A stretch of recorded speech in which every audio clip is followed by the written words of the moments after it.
talking about doing is publishing a book. Oh, really? That would be very interesting. So that, Well, we took a picture, and I had just washed my hair. first.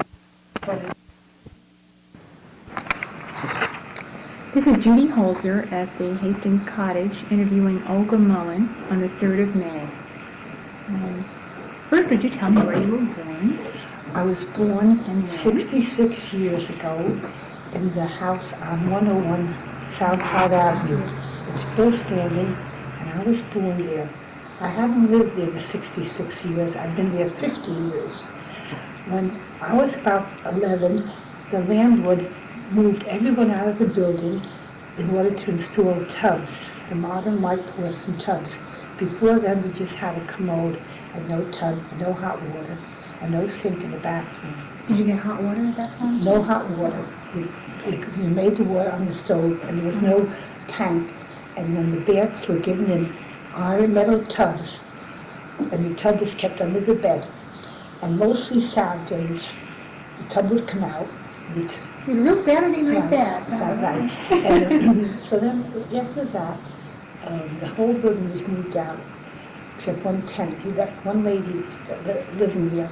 And then after I got married, after work, it was 1950, apartments were at a premium, right?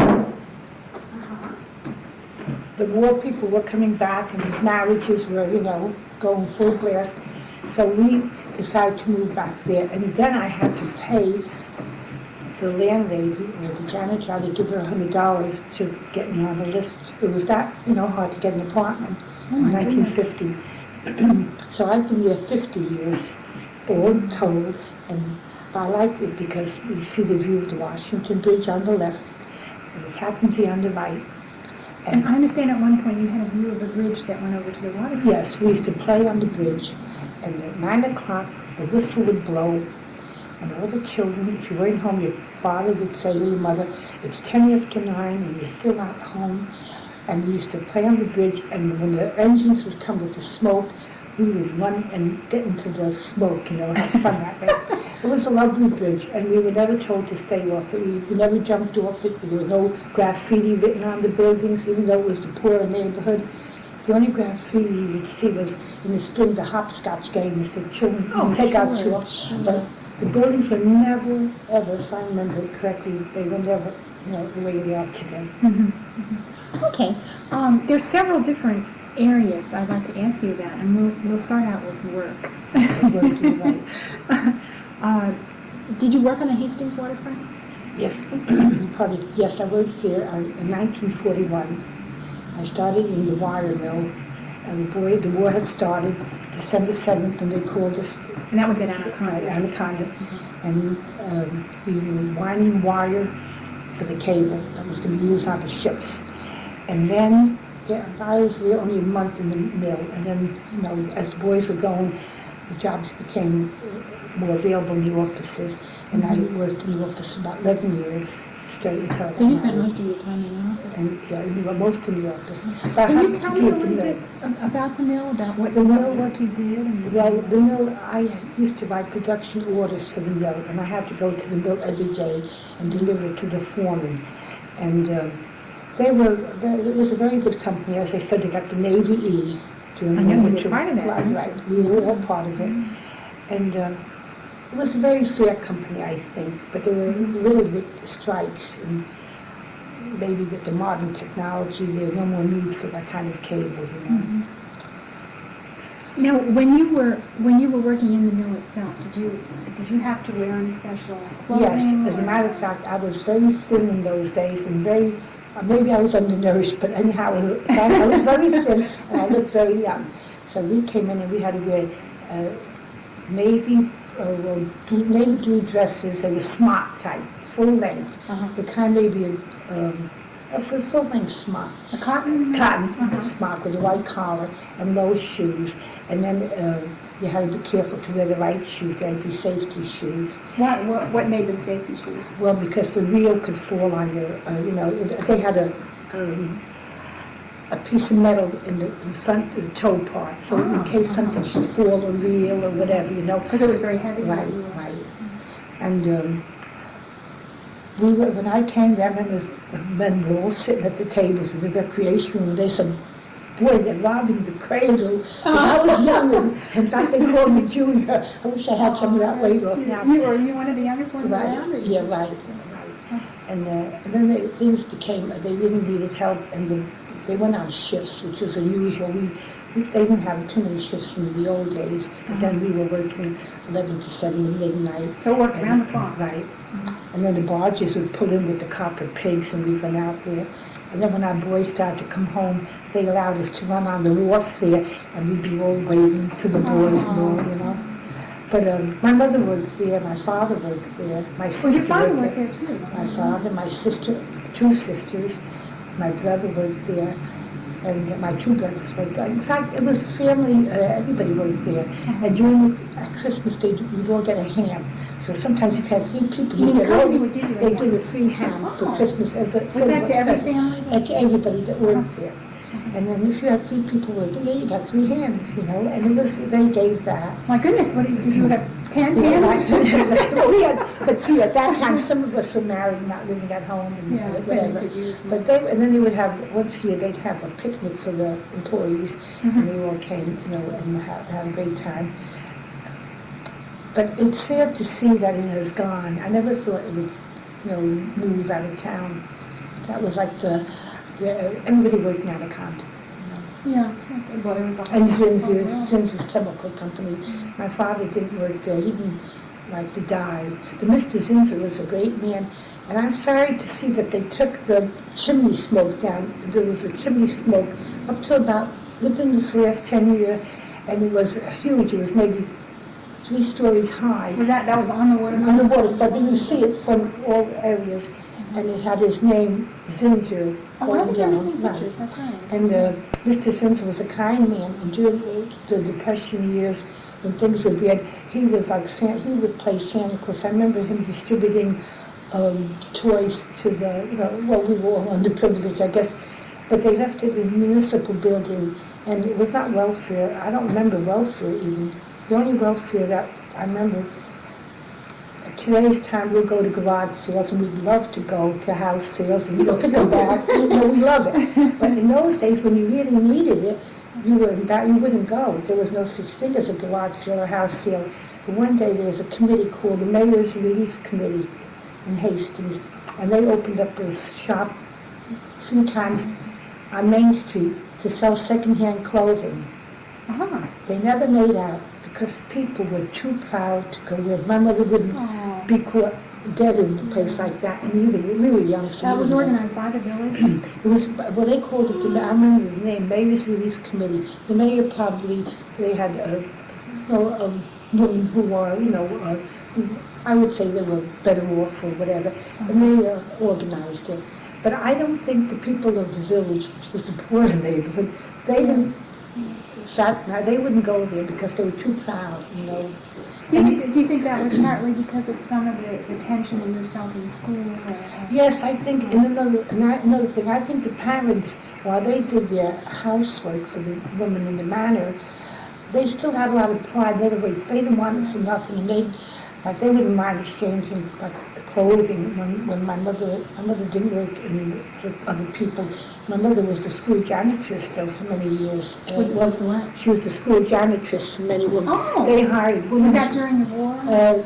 No, before the war, in the 30s. My mother. A real feminist. Oh, yeah. But she wasn't, there was about 8 of them, and they did the whole school system. All of them, Mrs. Beckish, my mother, Mrs. Dosh, and many of the women who, you know, and they were the ones who did it, because the hours were from 2 to 5, so the men weren't going to, you know, leave a job to do that, but they did it my mother That's did it for about perfect. 12 years, you know. But I was a little bit embarrassed, like, our job was to come up to school to help her and empty out the waste paper baskets. See, Oh. we had to help because there were stairs to do. But you'd be embarrassed seeing your friends or your classmates watching you do that. Knowing that you were working. You really felt a little strange. Did anybody ever say anything to you about it, or it was just No, how you felt? no, not at all. But when you think of it, I don't think they let children do that. And my brothers used to have to sweep the stairs, and it was very dangerous. They didn't have the kind of modern heating system. They had huge stoves that were probably fired by coal. And when my mother we finished emptying out the baskets in this huge knapsack bag, she'd go to the fire and she'd throw it all into the fire. And the bag would sometimes get caught, burning, and she'd be escaping out. They wouldn't do that today. It was really, That's dangerous. the times were different then. They wouldn't do that. And I don't think they'd let children work in the school, Mm-hmm. And one day I argued with my mother that I didn't want to do it, let my brother do it. We situated. And this teacher, my name was Mullen, but her name was Vista Mullen. She was a teacher, Jewish probably earlier. And I was arguing with my mother in Russian. I didn't speak English with her, we spoke Russian. Uh-huh. And Miss Vista says, Olga, is that nice to do it that way? I didn't want to stay. It was my brother's turn. And he came, and when he saw me there, he ran out. We never would let our mother down, Yeah. But when he saw that I was there to see if she had help, then he flew the coop, so to speak. He took his cue. But they did work, the women worked. There was many women in Hastings that did it. And there was a crew of about 6. And they worked in the afternoons and every Saturday in the morning. And What years roughly would you say that was? that was in the 30s. Uh-huh. In the 30s. And probably into the wartime, you think. I think I would just say 30s, because I think by the time I graduated in 40, I think my mother had left, because my older brothers and sisters helped with the money. So I think there was no. I remember her. She would have a neighbor take care of. I was maybe 5, and the neighbor would babysit for me. So Mrs. Chemka, for example, she would take care of me. Then my mother would take care of one of hers while she went out to do her housework. So you had a cooperative. Right. It was a little bit, there was a lot of class distinction, because like in the schools too, the teachers we spoke a different language first. And it's not like now where they hire Spanish teachers and make a big deal of it. We learned the hard way. When you first went to school, did you Did you speak English? We really Or spoke was that something Russian. you just learned We at spoke school? Russian and just hazy English. So what we would do is we would speak half and half. See, some of the words we weren't familiar with, so we'd say them in Russian. And the Did your teachers help you with that, or Well, did they try and stop that? I think they kind of didn't encourage it the way they do today to learn another language. In fact, you look down if you really spoke another language, I would think, because I have an Italian girlfriend, and I know that at home they spoke Italian, but she kind of always would deny it, because I think it was sort of like not really a stigma, but it was, to be a WASP was better, I think, in those days. That was, well, Yeah. it certainly seems to be. Well, they were here first, and they spoke the language, and they, had their foot in, first. And We're all immigrants. I know that. So when you went to, I said, when you went to see a school play, if you couldn't go because you needed 10 cents, and 10 cents really was a lot of money, because I remember the salaries at the time. My mother got $36 a month for that janitor work. That was to pay. So, but like the teachers, they were kind, I would imagine, but they make you pay to see a play that another class is putting on. Then you had to pay 10 cents to go to the assembly. It was the assembly. Really? Yes. And then I remember some. And you had to sit it out. Yeah, you had to have sit that out. 10 Yeah, cents. you certainly did, right. But what happened was, there maybe be about 10 that couldn't go. So some of the children from that would say, "Oh, Mother said I couldn't pay for somebody," But I think of this. We never called Mother. We said my mom. Mother said I can pay. Those things stick in my mind. You mean that another child would have said that? No, that they'd say, well, Mother. No, they told you. Mother said that I could pay for somebody else who hasn't got the money. So she said, "Oh, we have 4 dimes extra. So this one, raise your hand, you can go." Sometimes we didn't even care to go because we had more fun than, right? But the thing is, it was different. They wouldn't do that today. Yeah. Some of the things that we do today are an improvement, and some I see the way the children are going. It's not that great, But yeah, I think you were exposed to the very beginning of a real integration. Right. Because before that, it was, especially when we went to school at the time we did, Uh-huh. And many of the children will tell you that. Not many children went to college, of that age. They all took commercial courses, the girls, and the boys took industrial arts. And did you have a sense that your parents would have liked you to go to college? Well, Or- I think in my case, my mother, I remember mother and father, that the main thing was you had to get to graduate high school. That was like sort of a had to. And many of them didn't. They went like to the factory, girls too. I know some that are well off today, you know, they live up there today, but they didn't finish high school. For one reason or other, they would quit in 9th or 10th grade. But I think I would truthfully say my mother was always wanting us to graduate high school. That was like there was 7, and there was really no money to go to college. Forget it. It was like, but high school was available, and they all, you know, that's what they wanted. And that gave you a good foundation. Some, right, I think a few that went to college, they were maybe one of 2 children or something. You know, they weren't really, it wasn't large families, but down there it was predominantly 4, 5, 6, 7 children, you know. I don't know. Okay. Oh, sure. You just, at the time of your employment, were there other waterfront industries? And you've talked about Zinsser, and were there other industries there besides Zinsser? There was Zinsser, and the Hastings Pavement Company was a beautiful company. It was to the north of Anaconda, right adjacent to it. And they made the blocks. I understand they made the asphalt blocks that are lined in the plaza and now parking. I think so. Right. I think so. They did, and that was something wonderful to look at. The barges would pull up and have big derricks and all the piles of granite and stone. But that went out of business. I think, you know, modern things took over, you know, and it was, but many men were employed there. My father wasn't. He was at Anaconda. Your family was all Anaconda. Anaconda, right. And then my father and brother ended up in Phelps Dodge, their competitor. But that was, primarily we all worked there at the beginning. Now, was the cement place the one they called the Fog Factory? The Fog Factory? Well, that was the Hastings Pavement. That was the Hastings Pavement. Then there was some kind of a quarry. Did it really make a lot of dirt in the air? Well, I'll tell you something, I never noticed it. You know, I don't think that we were so much involved everybody was involved in working, and they never would have criticized. And if they would rather work and all kind of smoke than criticize it, because jobs were really hard to get. My uncle, he's gone now, but at the time Anaconda, things were so bad. This was before the war years.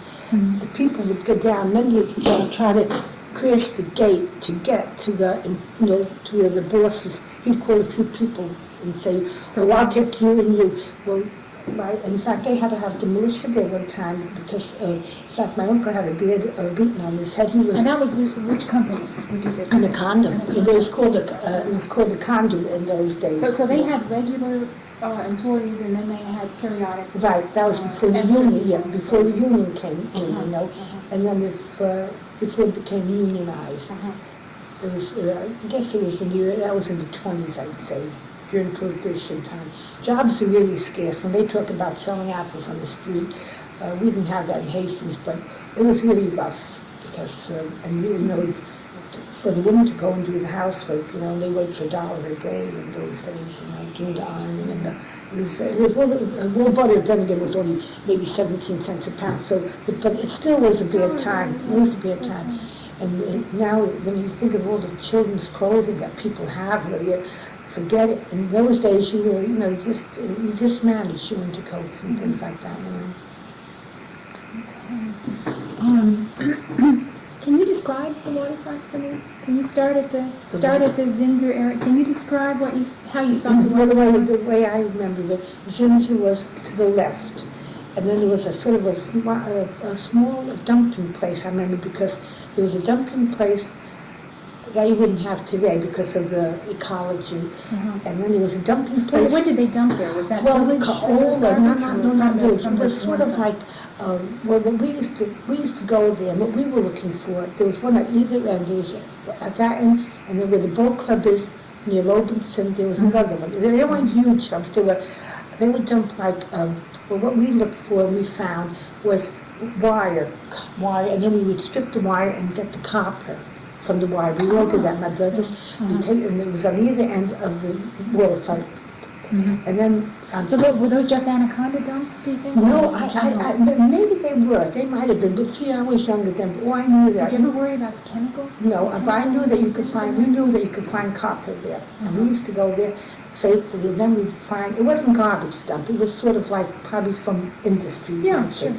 And then on Saturday, the junk man from the office would come with his horse, and the bells clanging, and we would hear. We run out. We'd sell our copper for 40 cents. He would, give us the Oh. price, and then it was a great thing to sell your copper. That's half a day's wages up there. Now, some of them, oh, sure, my brothers did it in the big way, they would burn the jackets with the copper, the rubber jackets. That'll make them worth more, I guess. Right, yeah, because you got, this way he could tell you, well, I have to charge you a little bit because I have to take off the jacket, and it weighs more than the copper.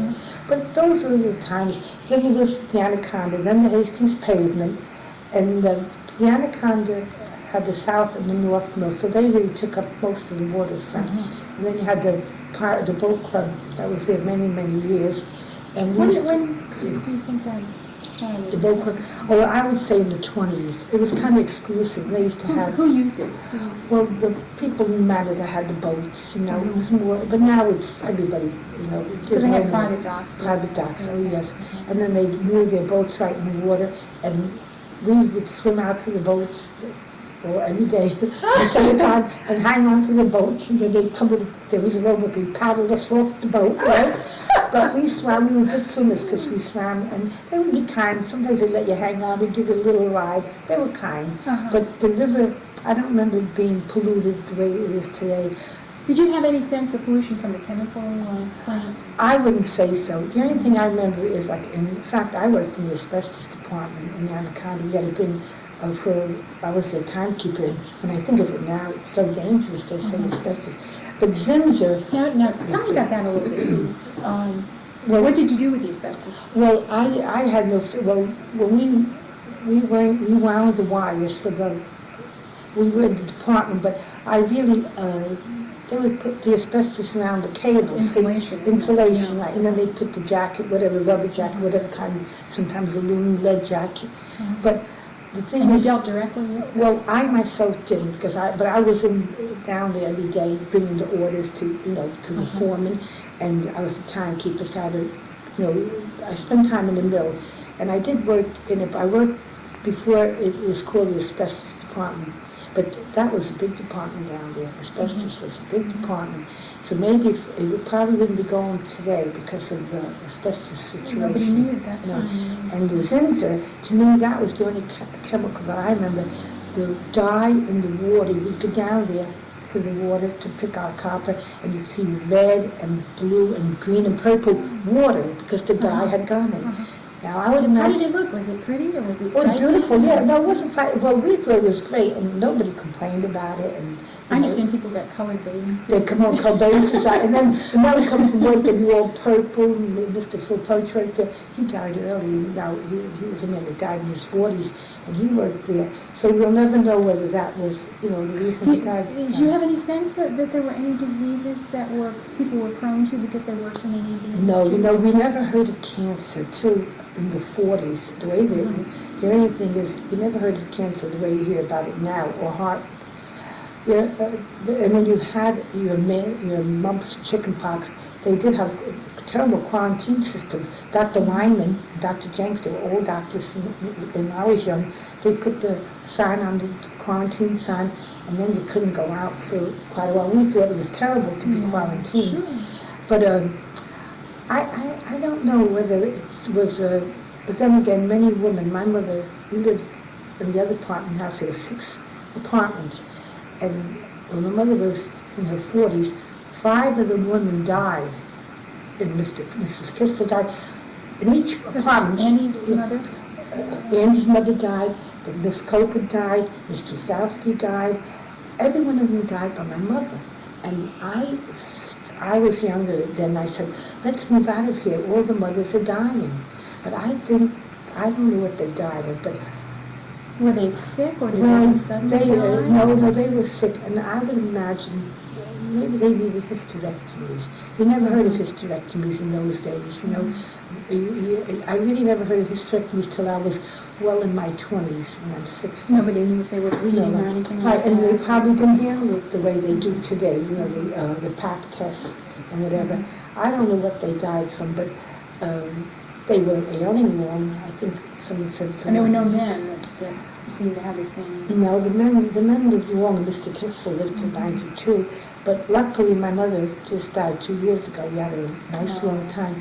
And another factor, my mother was a very thin woman in an age where they kind of, not worship, but they liked women to be heavier. Sure. All the women that, my mother's neighbors were all heavyish, and, you know, and my mother was a skinny lady, you know, right now she'd be, you know, but my father used to say, gee, I think they kind of preferred them, you know, how some cultures like different. And so he said, I like you very much, but I wish, I wish you were a little bit fatter. So you know what women today would give for women like that? Right. And I don't know whether the weight or the diet had what to do with it. Then again, that was just happened to be an isolated building, you know. But we were right across from the pavement. Well, yeah. You never know, you know. But I know strange. Tell me about the bridge. What did you see on the bridge? Who used it? The bridge going over the bridge that's not there anymore. Right. Yeah. The bridge was used by the workers going to work. And What was it? Just Anaconda? Anaconda. Or did Although it- it shouldn't go to the river or to the pavement company over through that bridge. And then during World War II, they built a nice booth there, and they had a guard sitting there, and you couldn't go through the bridge anymore unless you had your identification with your picture on it. They were very careful about that during World War II. You think that was because of the... Well, they didn't want, like, you had to work there. I don't know whether it was, but it might have, you had to work there, but it was a government contracts. In fact, they didn't have aliens there. You couldn't work through an alien. When the war was at its, you know, if you were an alien, you couldn't work there. You had to be a citizen of the United States. But, and then underneath the bridge, you know, cars could only go halfway. They couldn't go on the left side going up because the bridge went right over the road there. The supports for it. Right, and the supports, and they had, you know, the cobblestone road, but the bridge had a... Well, that was cobblestone at that. Right, all cobble. They just took the cobblestones away and not too long ago. But the bridge had the iron post held it at the foot of Washington Avenue there, and we were so agile. We would climb up there, and we could jump from there without breaking our bones. And now when I think how I watched my children, mother be must have careful. And the women, they weren't sun worshippers. When we would go swimming, they didn't like the sun like today's people. Well, we're getting smart too about the cancer bit. But my mother would come down to bring us our sandwiches. Not peanut butter, it was jelly or bologna. Peanut butter, my mother didn't bother with. That wasn't a Russian type of food. But she'd have my father's big black umbrella, and all the women would come down with their umbrellas. And they were white. They never, which was a good thing, they never believed in getting sunburned. Well, pale was much more beautiful. Pale was more beautiful. And they didn't like the idea of getting, you know. And I think we're coming away from that too. Yeah, we're getting cycles coming So back. go and go this from the summer. That's right, that's right. Oh, it's however long you want to talk, we can. About my sunburn? No, not about sunburn. Okay, let me see. Oh, you edit talked it, about right? your job. Yeah, it'll be edited. I'm sure. We don't have. Right.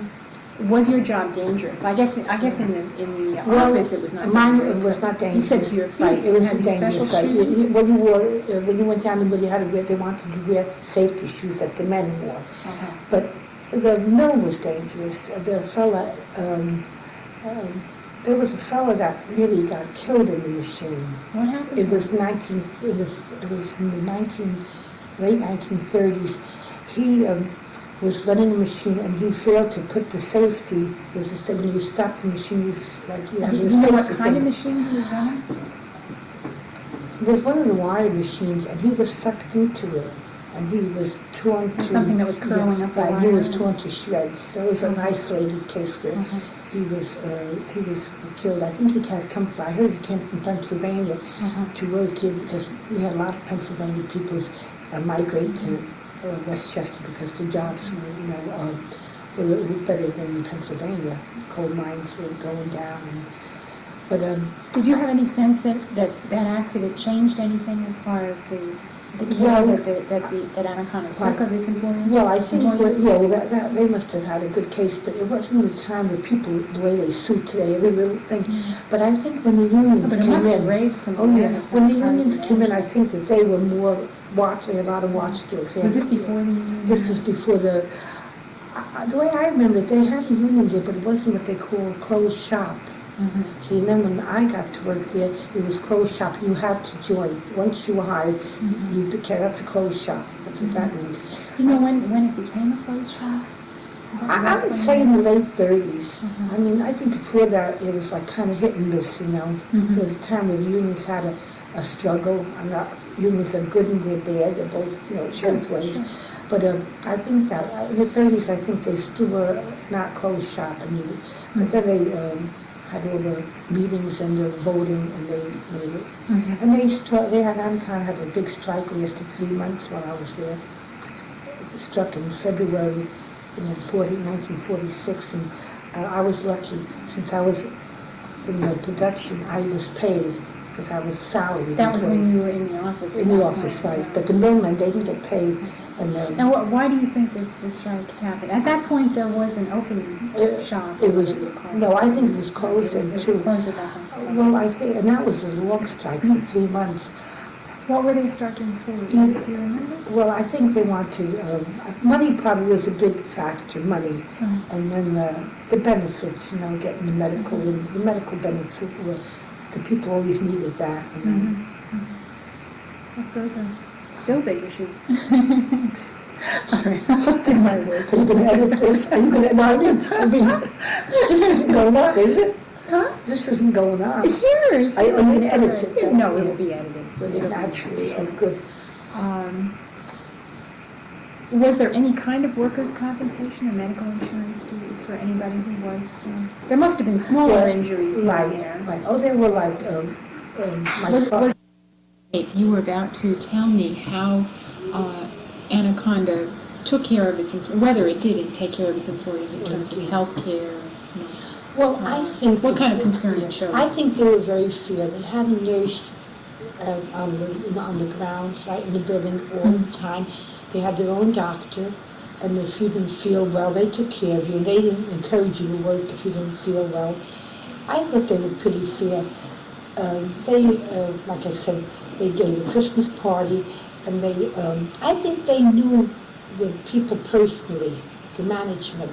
They knew the foreman, and they knew that they got to know you personally. Like I was, had a job that wasn't great, but I got to learn to go to even a meeting of the big bosses. They kind of took a personal interest, I think. And I know, I just met a person in Florida, and they said they were having a hard time. The child was born, something was wrong, and he needed time off. And the foreman said, well, if you take the time off, you won't have a job if you come back. Well, he went to the management, and he said, don't worry, you will have a job. I have never heard people criticize it, really. In my day, I thought they were really great, because they got to know you on a first-name basis. And did you have a sense of family there? Oh, yeah, I think so, sure. As a matter of fact, when I was in Florida this year, I met a nice little old lady, about 80, and we helped her with her groceries, and she said that she came from a small town in New York, Hastings. Well, she came from New York, but her husband was the president of Anaconda. You're kidding! So we took a picture. I took a picture of her and my husband. We took two pictures to show the people in Hastings. I found out most of the employees, you could tell by the amount of time they stayed there, 40-year people. They stayed there 40, and I went back 2 times after I had my children. They called me back. They said, could you help us out? And I went back twice, even after I was, had left the place. So the way I remember it, and my family, my brother was a foreman there for maybe 40 years, and I have a feeling that most people liked it there. And many people really abused it. When they were there quite a while, they wouldn't do the work And so it was kind of hard for the company because the union came in and you couldn't fire them Yeah. because they had the time. But How did Anaconda deal with that? How did they? well, it was very push it to difficult. They really had their hands tied because you have a man who's been there 30 years and he might start goofing off on the, well, I've been here 30 years. It's protected by the union then. Definitely. They did get rid of some dead wood. They sort of were in the, well, they were salaried, so they were able to get rid of them. Salaried people were not union. I was not union. Uh-huh. Only when I was in the mill, I was union. But in the office, you were not union. So they could let you go do what you wanted to. Well, was there an advantage to being not union?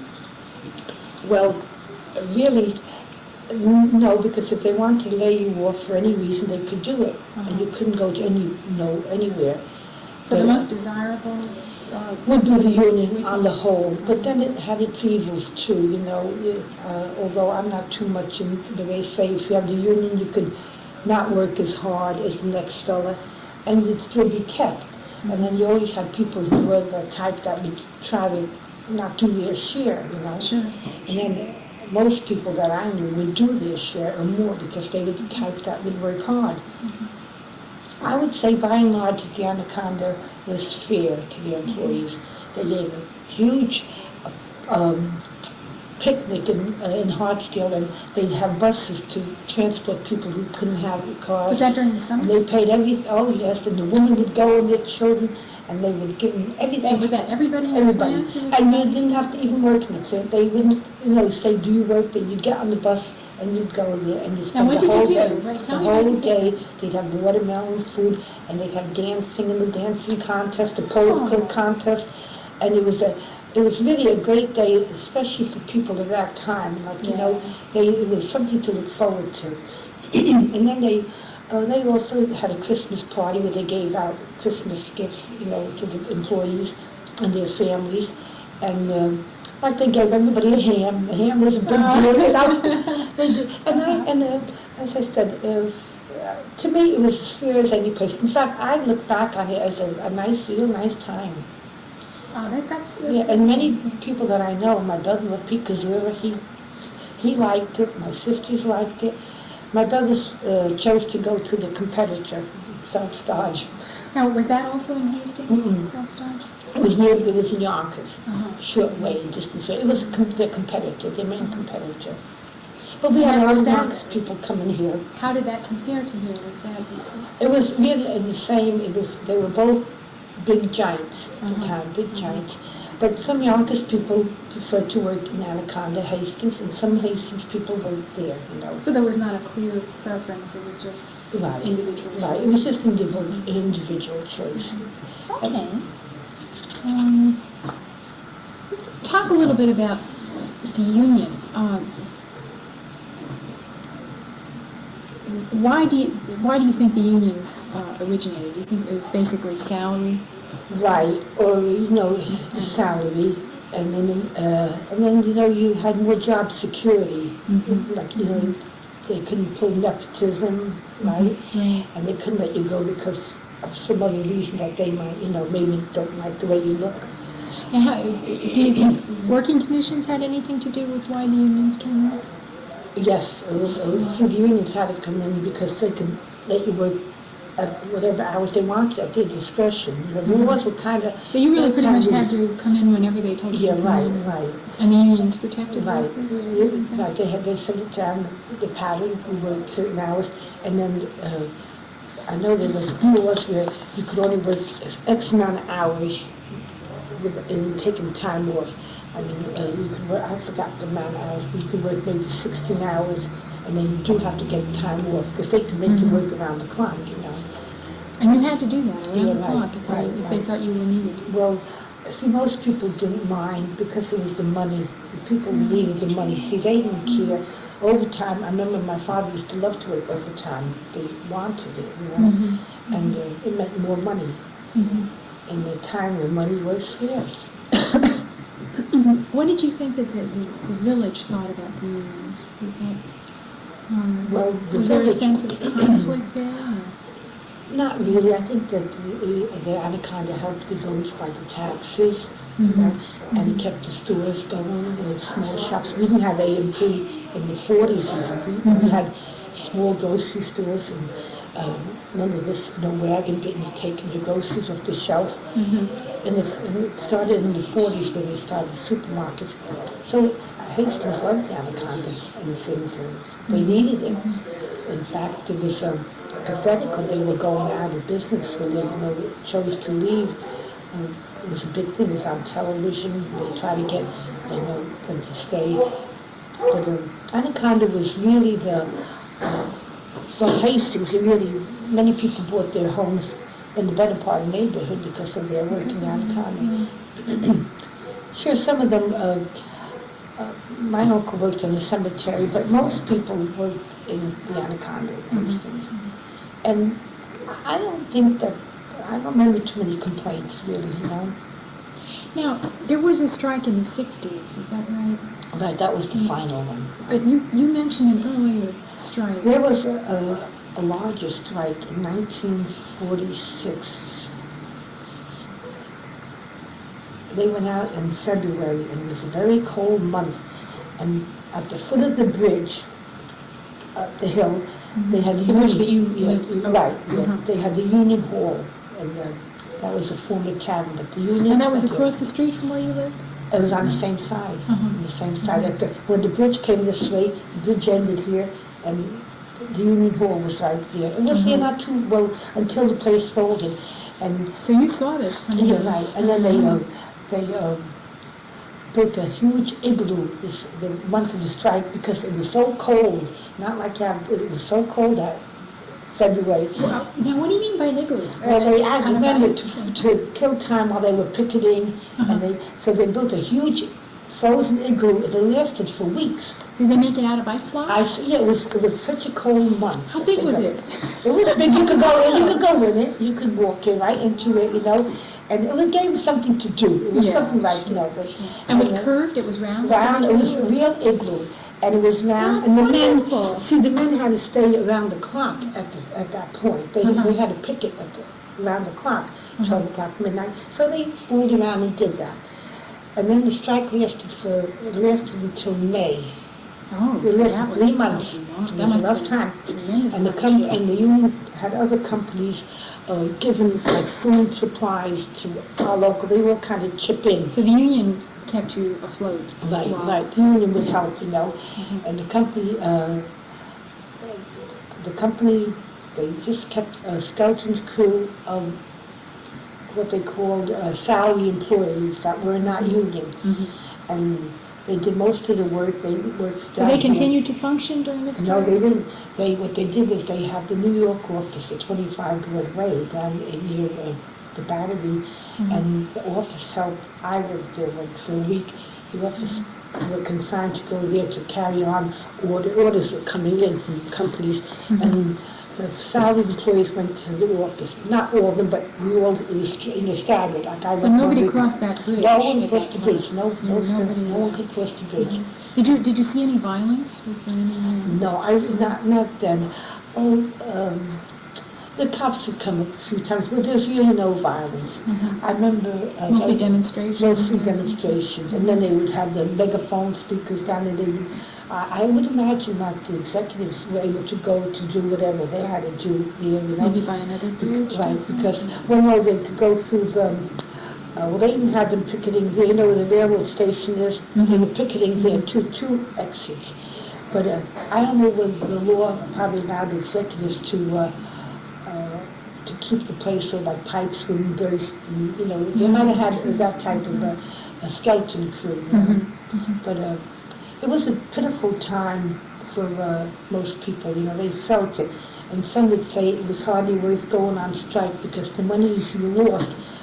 I don't think they were compensated the way they are today. With unemployment.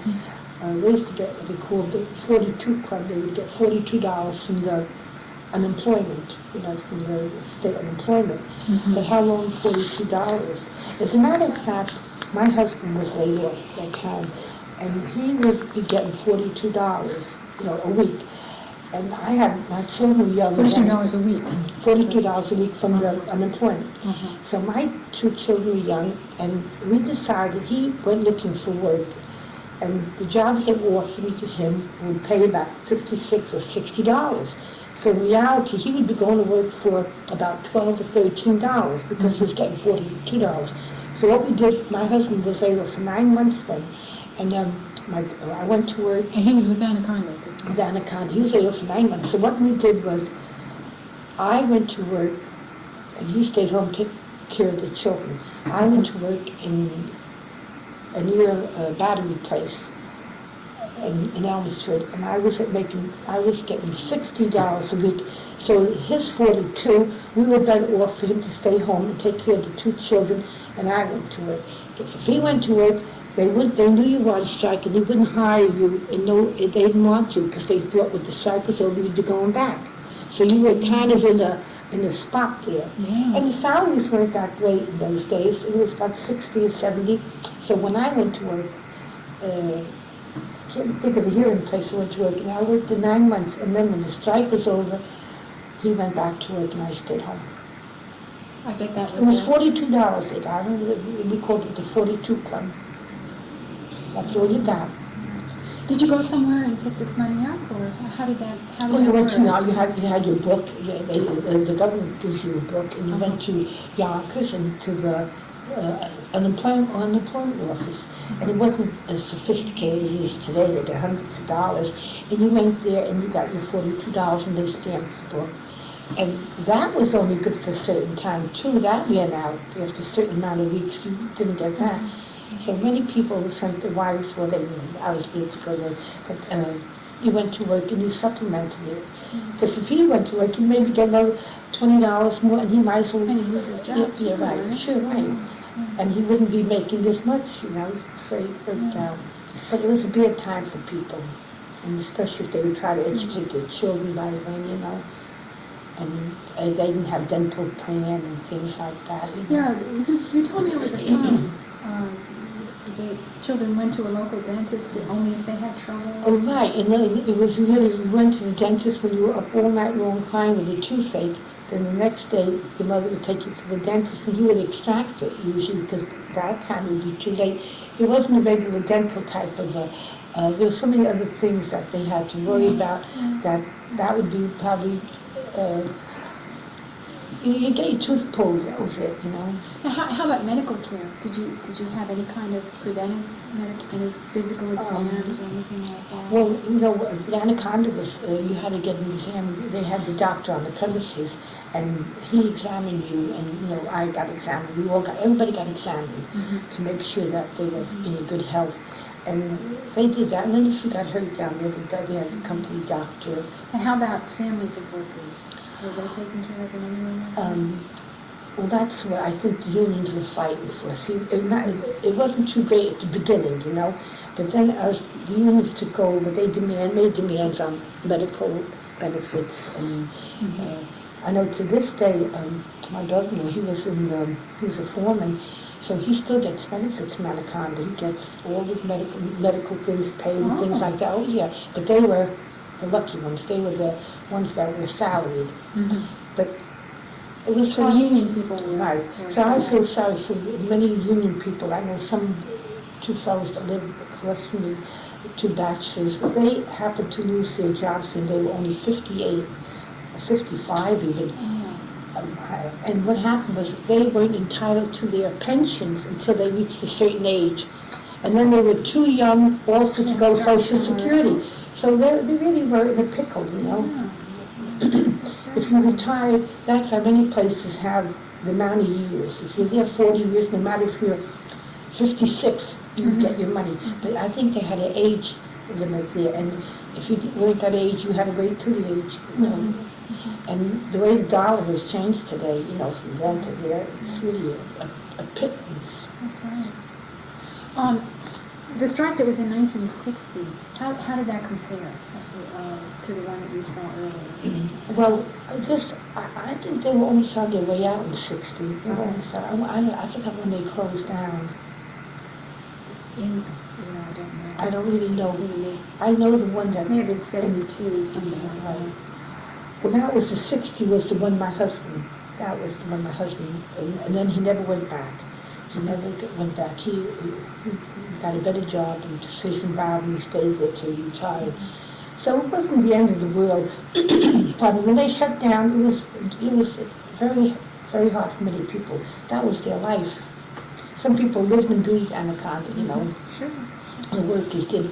They had, that was their life. But you didn't have a sense of violence in the 60s strike either? That was generally demonstrations? I don't think there was really no violence, not really. It was kind of calm, you know. It was on television many times, and other companies are doing. I really wouldn't say there was, because I lived like that. I'd watch them. Oh, they'd come in droves to picket, and once in a while they'd have like a vote, and then there'd be hundreds of them there. But it was always kind of calm. I wouldn't say there was violence. Did you ever get any sleep through all this? I mean, this is under your bedroom window. Right. You'd be surprised. You know, I live where the railroad trains go by, and people say, you know, that come for the first time, my daughter's painting the apartment, otherwise they'd come up to my house. So what happened is, she's only painting the bedroom, but she has all the stuff into the kitchen, you know, all that stuff. Sure. That's crazy. So what happened is, the trains go by, and you don't even hear them. And in fact, I like the trains.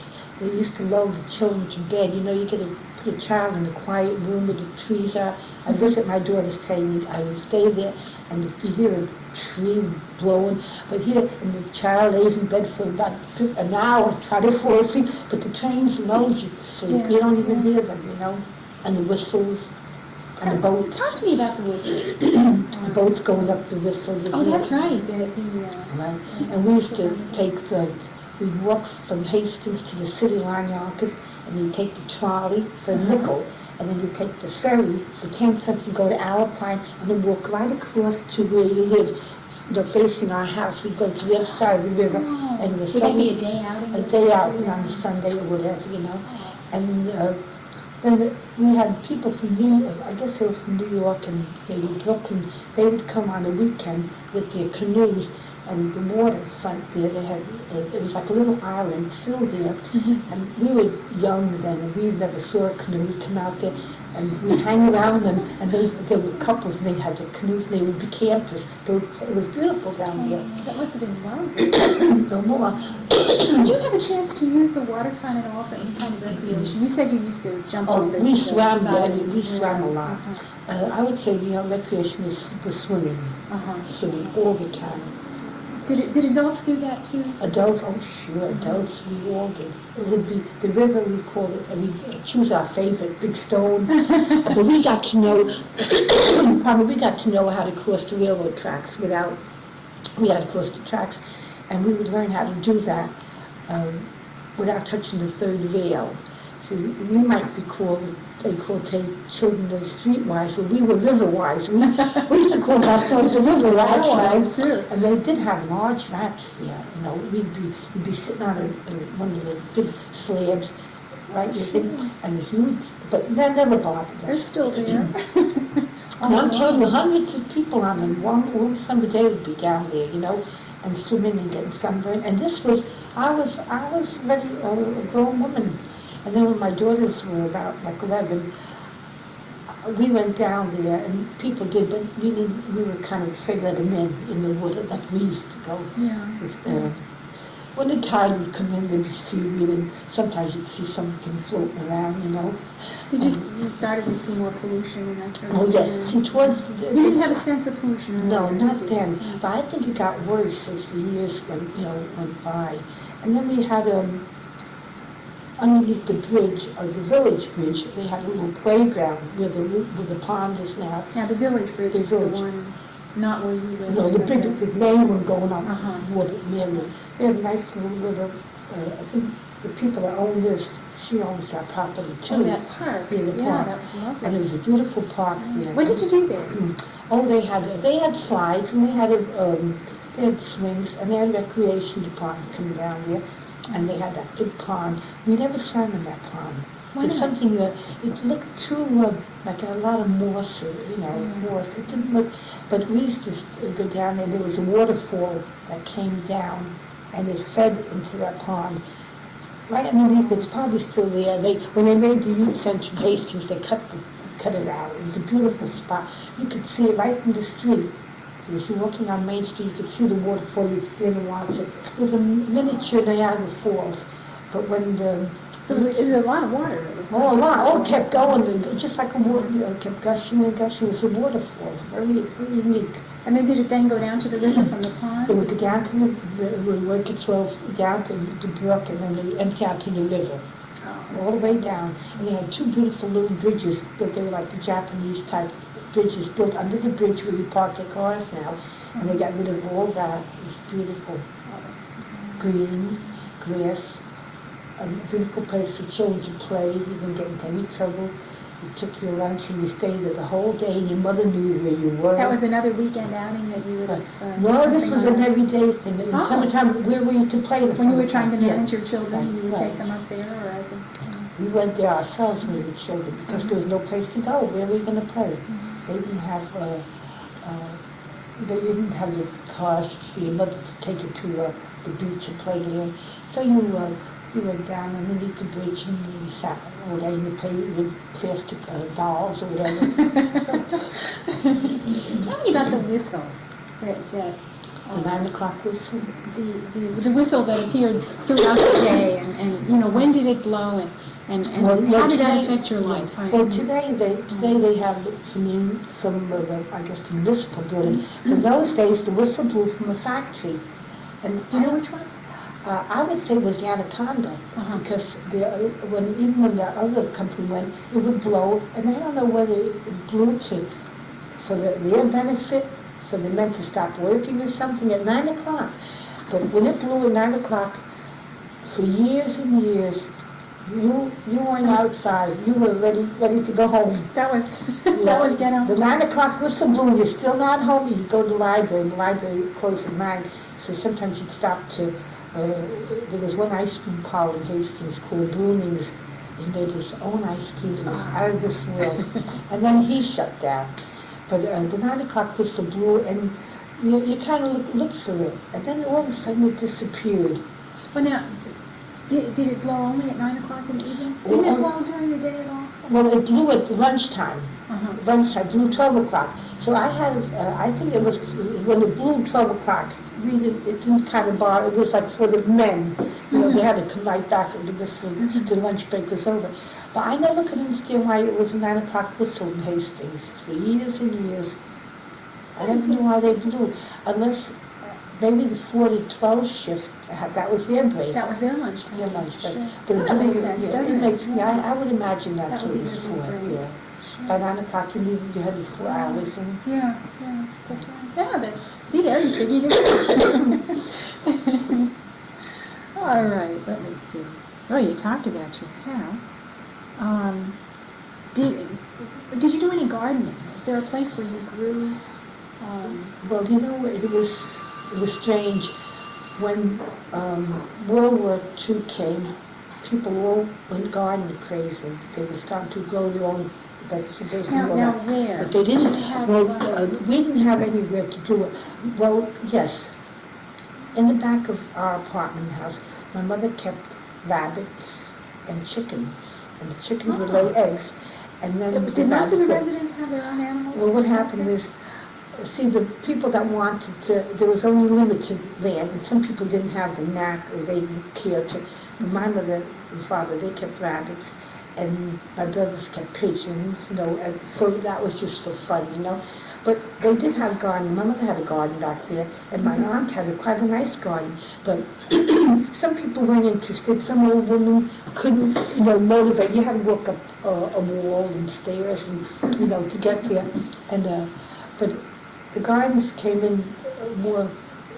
Mr. Zinsner's property, he gave each person who wanted. Still today, if you want a garden, you could go to Zinsner's property and garden, have your own garden, And throughout this time, that was true. You could have. Right. Well, I think Just for Zinsner employees. yeah, though. right. But my mother had her own in the backyard, and. Did you do anything with it? Did you? Well, I used to have to keep the rabbits. You let them out to run around, and I used to hate it because the bees would come, and I was so afraid of the bees. And one day during the Depression, we only have like chicken on Sunday. Now the kids don't want chicken at all, you know, but once we had this chicken on a Thursday, a weekday, and so I said, chicken on Thursday, it tasted good. Then we found out my father had killed a rabbit and my mother had cooked it. We felt so bad, because they were supposed to be like pets.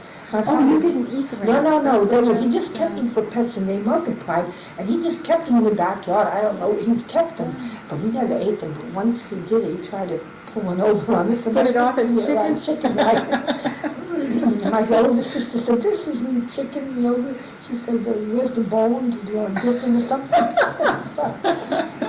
He didn't pull it off, huh? Oh, right. And my father repaired our own shoes, you know, he would repair the shoes, never go to a shoemaker and give you a haircut, you know. Everybody got their own haircuts from their father. Where did your clothes come from? Well, most of our clothes, they didn't come from Macy's or Wanamaker's, but there was a small store that we called it John's. It was right in the middle of Washington Avenue. He was there for many years, maybe 30 years. John's? John's, it was John's. John Bistamel. She was from Russia. He was from the town. My mother came from Russia. So my mother would shop there. Our shoes came from there. And they weren't, believe me, they weren't, pardon me, they weren't the best of quality. They were, you know, they were the kind you probably got in New York in kept you warm. Right, and the coats and whatever. And then my mother, they shopped differently. They shopped in the corner grocery store. And then my mother, they all had a little book, a little brown book.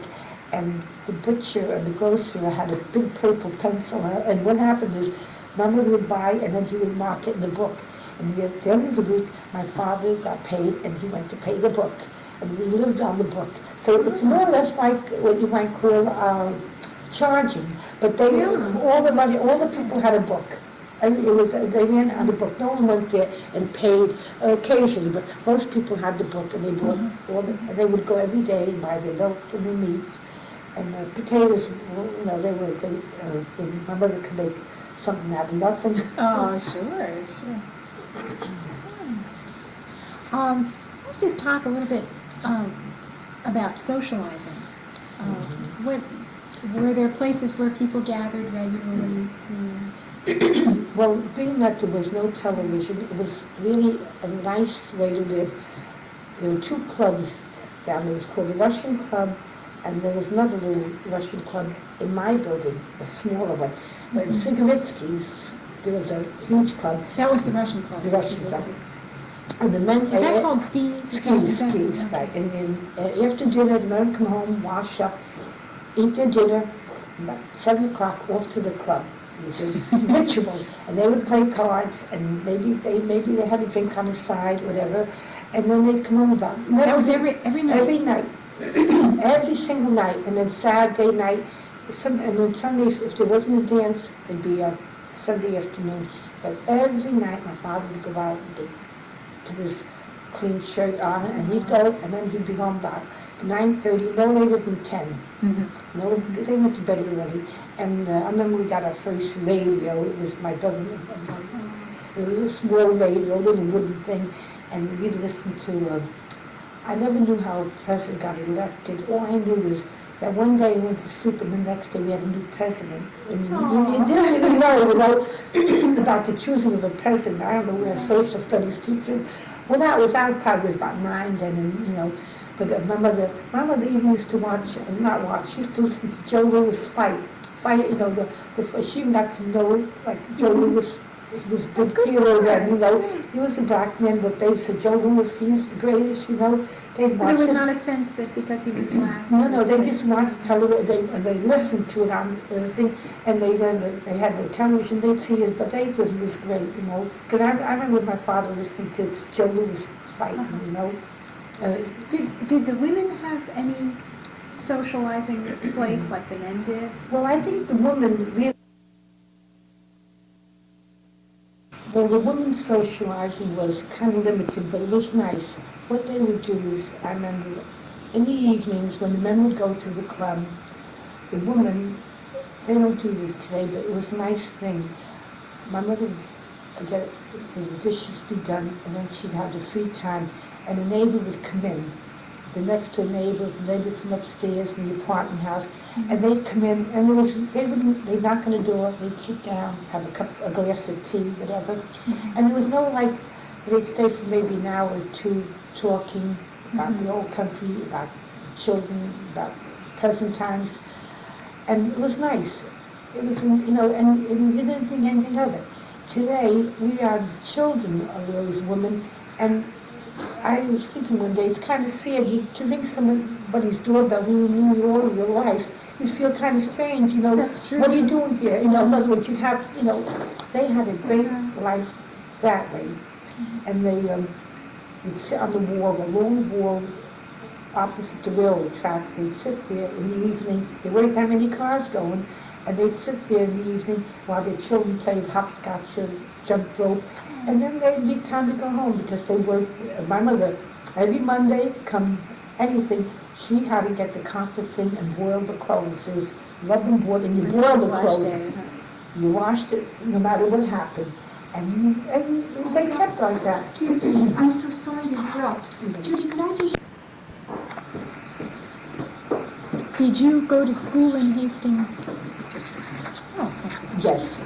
I went from the start, from kindergarten till I graduated in 1940. And my father took us all to school. And as I said, He would take you everywhere, he would walk you? No, he just registered us. But I was saying one time when he took us, he couldn't speak English. And when the teacher asked for names, my sister Sarah, her name was Alexandrina, and he called her Sasha at home. She was Sasha. So the teacher asked, what's her name? He said, Sasha. So she said, well, it must be Sarah is the nearest I could get, so she was named Sarah for the rest of all her life. So when her she birth named certificate, yeah, right, Sarah, right. And they had, school was kind of hard because, we came home for lunch every day, that was one thing. And my mother had a hot meal for us. There was none of us taking the lunch to school. Oh. We came home, and my mother cooked a hot meal for us every day.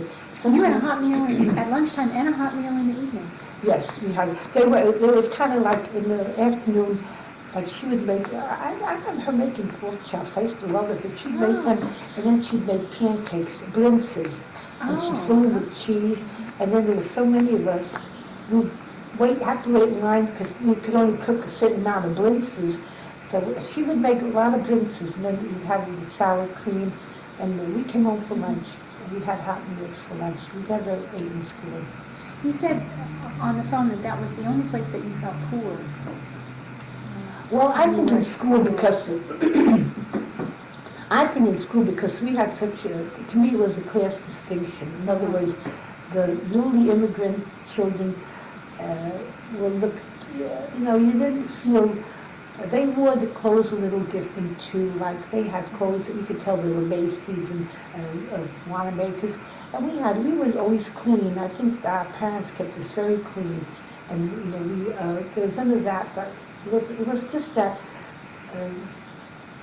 sometimes when the teachers talk too, they kind of, to me, you could say that they preferred the other children. I don't know, I just felt that way, Do you remember any specific times when you were particularly hurt by this attitude?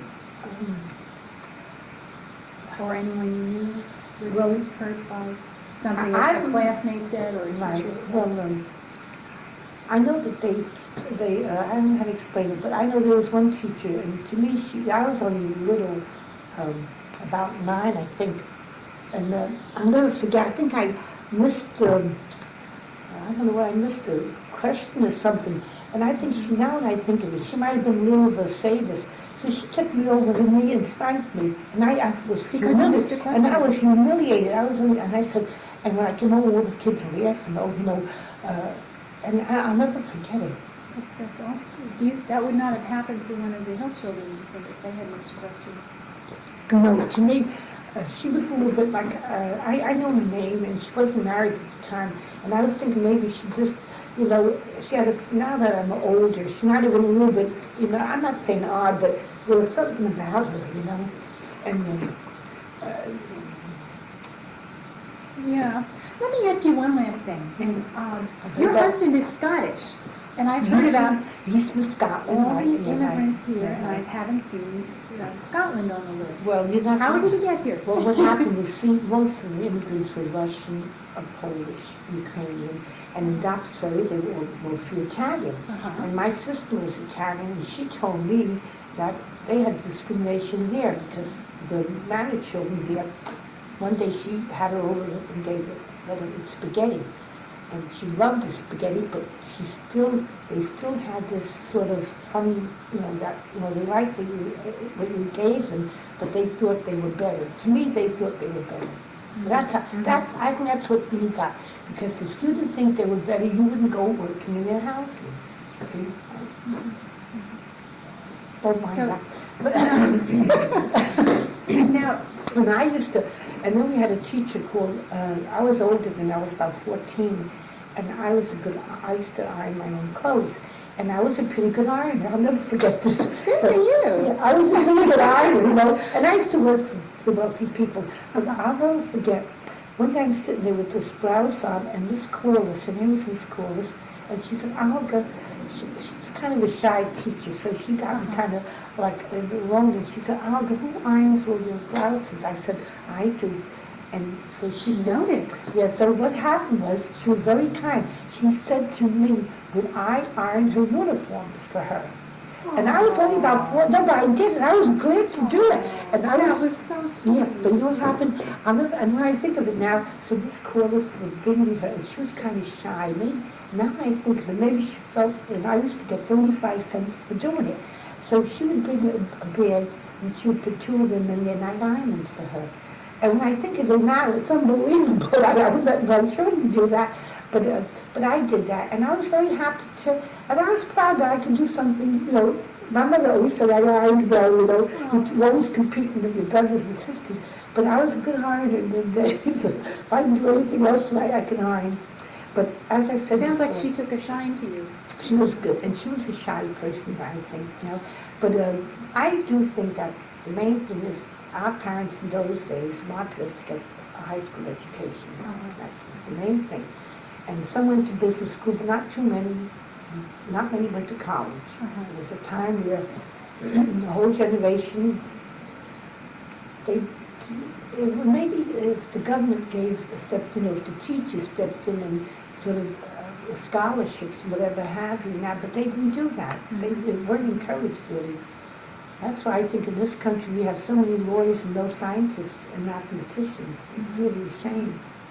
Japan, I understand, their 8th grade students can do what our college kids are doing today. So I think our country, something about it, goes way back. We always have to. Right, we're catching up too late. That's right. I don't know whether they had this class discrimination in California, say, but we did have it in Hastings. I think it was more so with the Orientals in California with Chinese. Right.